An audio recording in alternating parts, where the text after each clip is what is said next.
me the duck story. Where do I even start? Once upon a time, things used to be better. The trees seemed taller, the sky a bit more blue, and the internet, well, it was magical. You could go anywhere, do anything, play any game you wanted. Even in school, they let you adventure into the unknown. They even gave you these tiny little laptops called netbooks and wheeled them in on these carts. You got a number, a charger, and a scheduled time of the day to do some random assignment, but none of us actually did that. We were explorers, pioneers. We quested for knowledge and entertainment and did it all right under the teacher's nose. And then one day, someone found something that would take all of that away.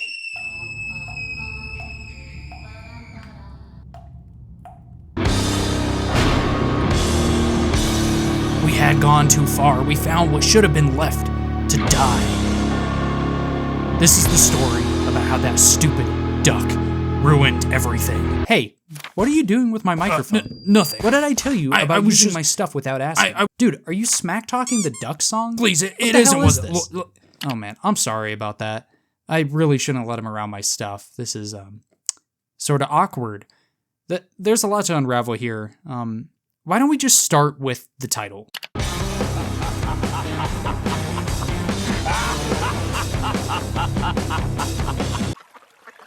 You're probably wondering why I decided to write an entire video essay about the duck song.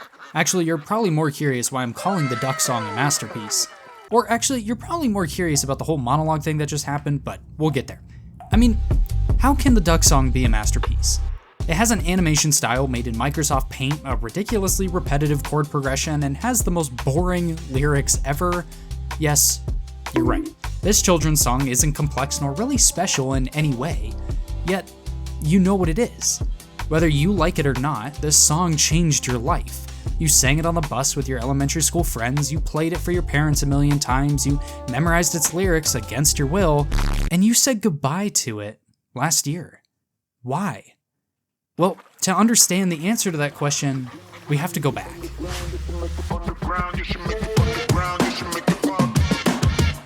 In 2009, YouTube was a simple place.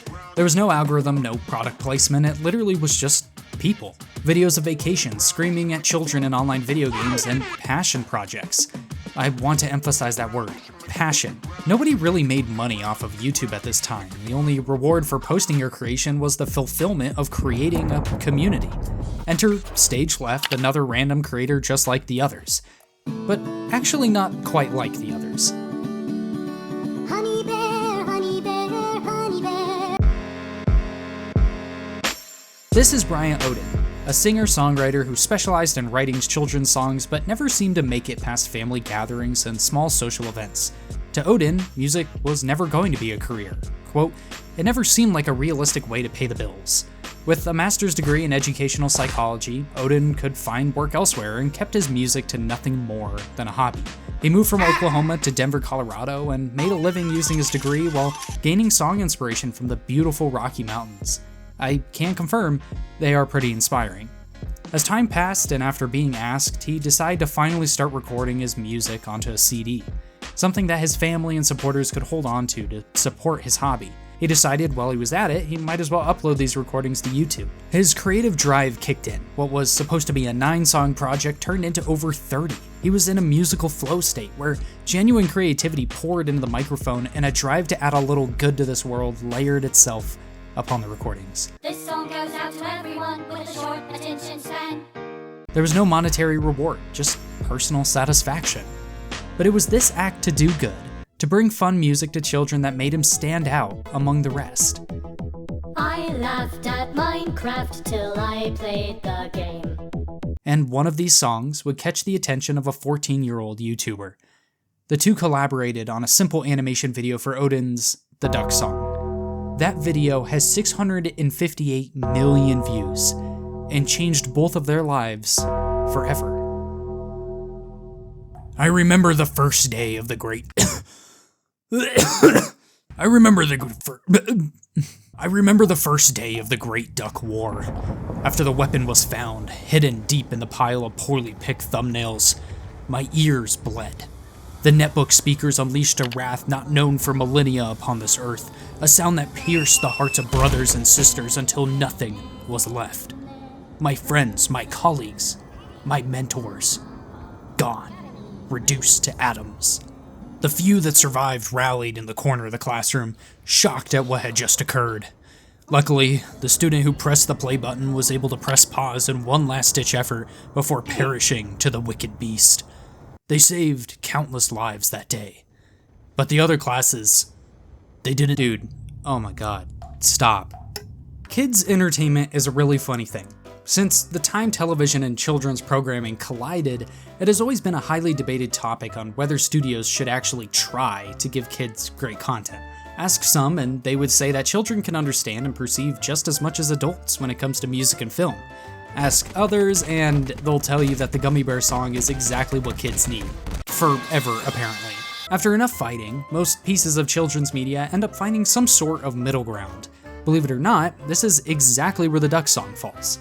I know when I first started thinking about it, I never would have thought I would actually write that sentence, but please hear me out. When you break the Duck song down to its most basic parts, you're left with a chord progression that is literally composed of only 3 chords. Seriously, there's no bridge, no introduction really, it's just the same loop over and over. Again. Here with a lesson on how to play the Duck song.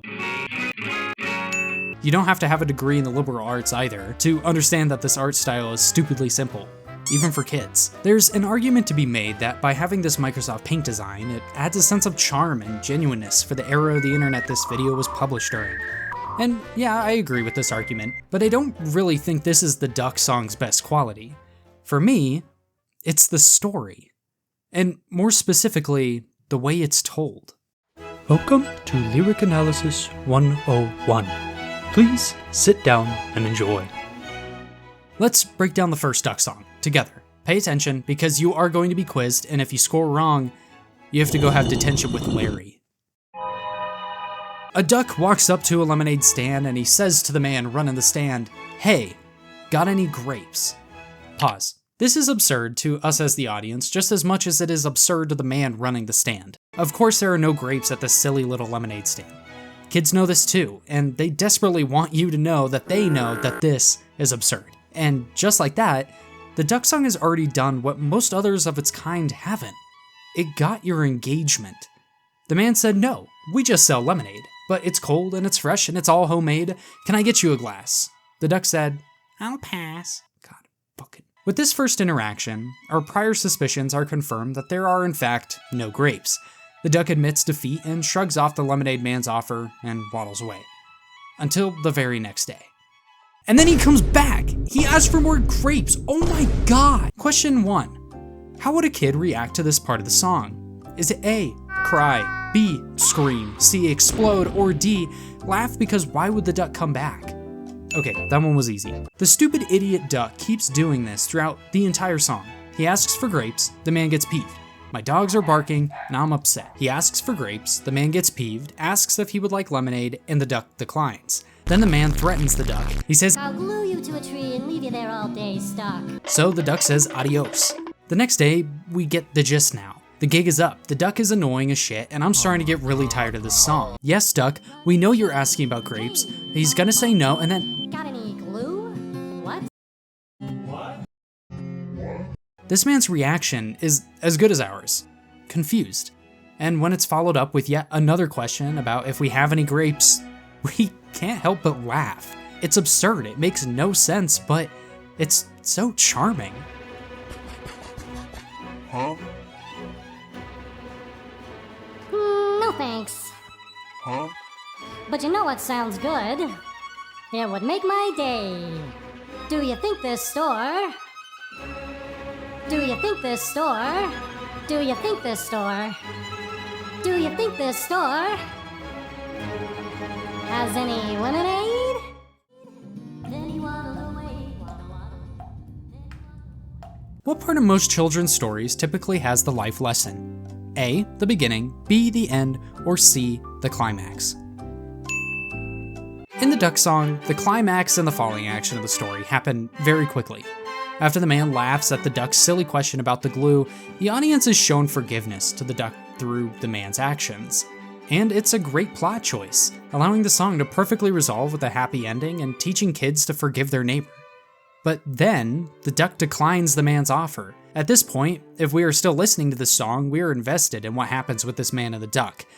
We feel just as betrayed as the man. No happy ending has been given to us. It's funny, infuriating, and leaves us with one last question. Question 3. What life lesson does the duck song teach us?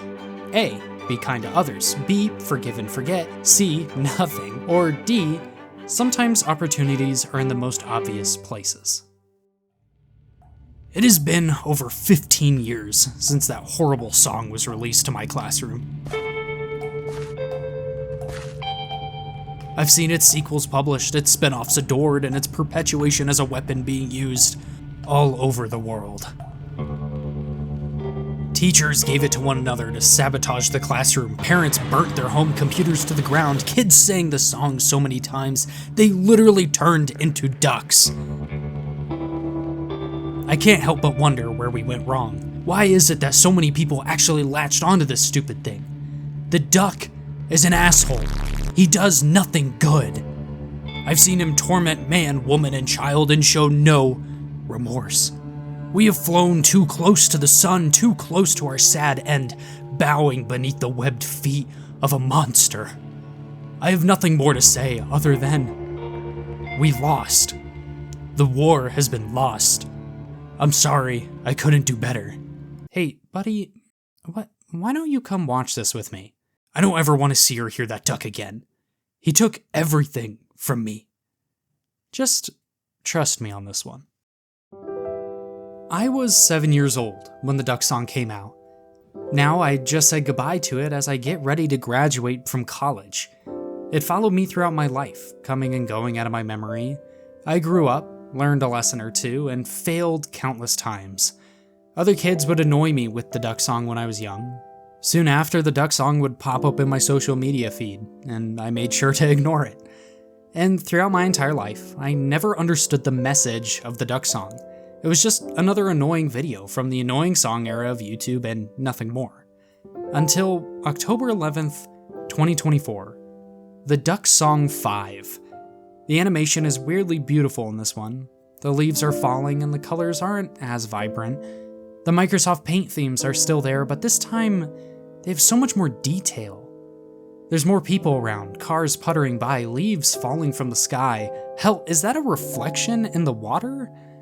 The story was doing the same things. I was still mad at the duck, he was still asking the same dumb question, and then the man said he's struggling. He can't financially support the lemonade stand, his family. Wait, he has a family now?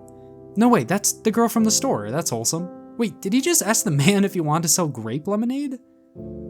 Finally, my work here is through. Stay grateful. Goodbye. And as I watched the duck waddle away into the sunset, I finally got it. The lesson that was first started all those years ago and I never understood. Through my anger, my judgment, I never stopped to consider that maybe the duck was actually trying to help. Suddenly, all those moments of watching him torment that man turned from annoyed to appreciative. Maybe I'm missing my own life lessons that are right in front of me. And that's how I finally got it. The duck song isn't a weapon. It's a masterpiece.